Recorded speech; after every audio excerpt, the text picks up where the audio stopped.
All right. Ooh. Good morning. Good morning. Good morning. Good morning. All right, guys. So today, gotta press play over here. All right. So I wanted to talk today about something that I thought was very, what is the word I'm looking for? Not relative, very appropriate in today's interesting times because it's not just today. Today is what I call Winning Wednesdays, and it's the middle of the week. And oftentimes, whether in the middle of the week, why do they call it Hump Day Wednesday, right? Let's start with that. So my knowing, my awareness, my understanding of Wednesdays is that people feel like they're either halfway through the week or they're halfway, it's over, halfway either through or over, right? In the sense that they're having a very tough week and they're almost done, or it's been a great week and there's still a little bit of time left. So the beauty in that is that there's an opportunity to create more goodness, right? There's also an opportunity to dread the rest of the week, right? You ever wake up in the morning and you feel like the coffee spills and then, you get in the car and there's traffic and then something happens on the way there and you get a phone call or, everything goes wrong, right? The day is going downhill before it even started, or the week is going downhill before it even started. And so all of that is mindset, right? And I thought, how does that relate to wellness? How does that relate to having an effective day or an effective week? And it all comes back to intention. And what is your intention, right? And so this morning I woke up and I wasn't feeling really well. And I thought, okay, what am I going to do? How am I going to serve the community? Because this is the first time in the last 2.5 months that I've been doing the yoga series in the morning, the health and wellness segment. How am I going to, navigate this? Because I'm not feeling 100%. I didn't sleep right or well. Let me take that back. I didn't sleep well. And should I not show up or what should I do? And then I thought, no, I don't want to do that. I'll just go and share what shows up. And then as I was getting ready, I remembered I had this card. And this card, I'm going to share a little bit about it with you. This card is the elements of the asanas. And what that means is the elements of poses, yoga poses. And so each pose stands on its own, right? It has its own foundation, its own features, its own benefits. And in life, each action has its own foundation, its own features and benefits, so to speak, right? And it's also woven into the tapestry of our lives, whether it's in work or personally. There's always a flow, and there's always a direct relationship to what we experience in one situation to maybe another. It could be 5 minutes later, or it could be 5 years later, right? There's always a thread, right? We always, as we know, a lot of us know there's sayings. We don't always know the reason, but we know everything. A lot of people believe everything happens for a reason, and I'm a person of that belief system because I think everything has maybe a reason or a season for why it's happening, maybe even a lifetime, right? People, things, situations. And so I love this card. Excuse me. And please forgive me because I'm just a little bit through allergies probably, and they're getting me. So all is well. That's what we use sanitizer for. All right, so elements of an asana. So foundation, the most important element. Actually, it's not the most important, but it's one of the most important elements of the yoga pose, which relates to, metaphorically, I'm sharing with you how it can relate in your life, right? What is this? How does it relate in your everyday life? So the foundation is to build a strong base, and to work from that base, you can create success. Whether it's in a pose, or it's at work, or it's in family life, or it's in relationships, or with money, whatever it is, you want to have the strong foundation. And then from there, alignment, moving into the full expression of the pose, right? So if, let's say, for example, I'm in warrior pose, my alignment, I want to make sure that my alignment is proper. So I want to make sure that I'm doing the right posture. I'm checking my alignment, making sure I'm standing right, making sure I'm not situating myself in a way that will create injury, right? So in life, it's the same thing, right? I'm a firm believer that, especially right now with what's going on in our world, it's really important to align with things, people, and situations that are in alignment. And you'll know when it's not in alignment, because the universe will make it super easy, and it'll just either make some kind of crazy ruckus, and that thing will no longer be there, or there'll be like I call it mini explosion, right? And so doing your best to tap into your true self, doing your best to align with what you know is true for you. And there's tools and exercises and techniques. Meditation helps, yoga helps, exercise, eating right, sleeping, right? All the things that that we know are good for us, and also joy. Joy is really important, and I think sometimes we forget. We think we have to not eat sugar every single day, and we can't have a glass of wine, and we can't listen to music and have fun. Rubbish. It's balance, right? Having balance in your life allows you to have that alignment, because then when you've crossed the line, or when you've gone too far in something, you have too much sugar or too much dairy or too much of whatever, or not enough, right? When you don't get enough sleep, that's not in alignment with your body's rhythms. So just like in the yoga, it's very important to know how to realign. And then the intentions, right? What is it that you desire to create out of what it is that you're doing, right? So just like these videos, what is the point of me doing these videos? It's to share and educate, and hopefully to inspire someone to take action with their health and wellness, take action with thinking more positively, right? Being the person that you one day would like to be, right? How about that one day is now? Just decide, make that choice now, and then adjust, right? How do you know you're living in alignment? How do you know that your pose, right, when we're talking in terms of yoga, is in proper form?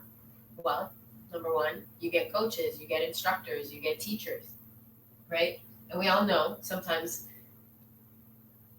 we don't want to be told what to do. I get that, right? And that's ego. And this morning I was listening to a brief meditation. I'm in a challenge myself, as well as creating a challenge right now. We're on day 10, in fact. And the challenge that I'm part of is actually with one of my teachers, and it's a 21-day challenge. So I'm hosting a 10-day challenge with a friend, co-hosting, and then I'm participating in a 21-day challenge. And the 21-day challenge is all about meditation and resetting. And so in this class today, this brief session, she was chatting about how people often are halfway to their success point, right? And then they start to think, oh, I got this. I don't need help anymore. And I'm definitely guilty of that. I've done that before many times. I don't do that these days. I do my best not to do it. I do my best to follow through with that which I set out to do. So creating the intention, meaning what is it that you want to create out of whatever it is that you want to experience, right? So really aligning with that part of you and deciding, okay, what is the intended outcome that I want to receive? Is it more money? Is it a better job? Really, it's never more money. It's I want things and I experiences and freedom to do whatever I want, which will come from having more money. That's what we think, right? But if you go deeper, we'll talk about that in another discussion. There's really a lot more underneath that iceberg. So adjusting. I love this one. Adjusting. Are you adjusting according to reality, according to your current situation and circumstance, right? If I'm on a rock and I'm trying to do a yoga pose, I might need to adjust my footing. I might need to adjust my balance, right? So being malleable and being able to flow with the adjustments, like right now, right? Are we able to adjust and flow with the changes? And you might have days where you wake up and you don't feel well. You might have days where someone sets you off, a friend or family member, or happens in everyday life, right? It's not just now, right? How many times you're working on something and you don't get the contract, or somebody says something and it wasn't interpreted the way you intended it to be, right? How can you flow with the river, right? That's life. And so adjusting to the flow and thinking about, like we do in yoga, how can I adjust myself in and out of the pose so that it feels in alignment with who I am and my highest purpose, my highest goals, and really the goals of everybody. Because if everybody's living in their fullest alignment and doing what they, I believe, came here to do, we would have a much happier place. And we're working on that. I think we're getting closer. And then modify, right? Adjust and modify are married together. And that's really about modifying your plan, right? How many times have you had a plan? I love that saying. We make plans and God laughs, right? Modifying accordingly, knowing that it doesn't have to be perfect. In fact, my mantra for this week is do what you can, right? Last week, my mantra was progress, not perfection. This week, it's do what you can. And a mantra, for those that are wondering, a mantra is just an affirmation. It's the Sanskrit word for affirmation. And it's how can I maneuver my life in a way that I'm flexible and fluid with life, right? If I'm too rigid, that's where the frustration comes in.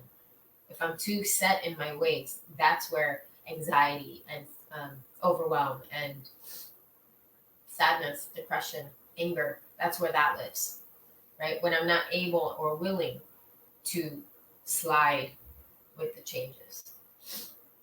And then, of course, the most important is to breathe. Breathe with the changes. Breathe with the uncomfortable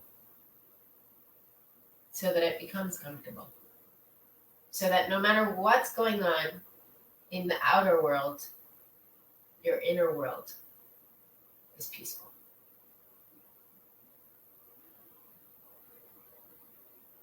And with that, my friends, I will draw a card. So we have a nice intention together as a group. And these are all techniques and tools that I work on. And I'm super delighted that I get to do that because that is my soul's journey and my life path is to help support people to create more peace in their life, whether it's through work or personal, because we all deserve it. So put your good juju in the cards, and we're going to draw a collective card. Ooh, I like this one. All right, so this one is called Farewell to Arms, and this is a Kabbalistic deck that I use. I really like this one. Farewell to Arms. And what it means is, how I interpret it, is like drop the sword, right? Drop the control, drop the need to be right and to win, to need to win, right? Because the truth is there's no battle other than the battle we create. So by dropping down the control and the sword, we're actually creating more joy, we're creating more happiness, and in the end, you will actually get what you want. I find myself more and more when I release the need to be right or control in the way that I'm used to, things turn around for me and they always work out. The situation works itself out, and usually people come towards me and they're the ones who are apologizing, or they're the ones who are saying, you know what, I was wrong. Right? And it's only when I drop my ego and I check it at the door and I say, what's the point of me even worrying about this? Who cares? Right? And I do my inner work, I do my meditation, I do all my clearing stuff so that it doesn't affect me, what is going on with them. And that is work. I'll tell you guys, like, that is work. It doesn't happen just like that. Like, there's lots of times that I fail at that, but I'm working on getting better. And that's what I teach, is finding tools and techniques to help us control ourselves. If anything is to be controlled, it's me, it's you, right? You control you. You control your emotions. You control how you feel. You control your actions. That's it. Nothing else can be controlled in this life. So this card says, Mem bet he. Just as the light of a bulb banishes darkness from a room, conflict on every scale, between people arguing about a parking space or between nations arguing about an oil field, is brought to a peaceful end through the light of this name. So, dropping control. Love it. All right, my friends. Namaste. Have a beautiful, awesome, incredible day. And I will see ya tomorrow. Thanks for joining me for Winning Wednesdays. I'd love to hear some of your wins. What was a powerful you practice this week? And if you don't know what that means, leave me a comment below. Let me know and let's talk about it. Let's find out how we can create you one. A new one every week, or you can have one for the year. Whatever works for you. All right, guys. Have an awesome day. See you in the comments. Bye.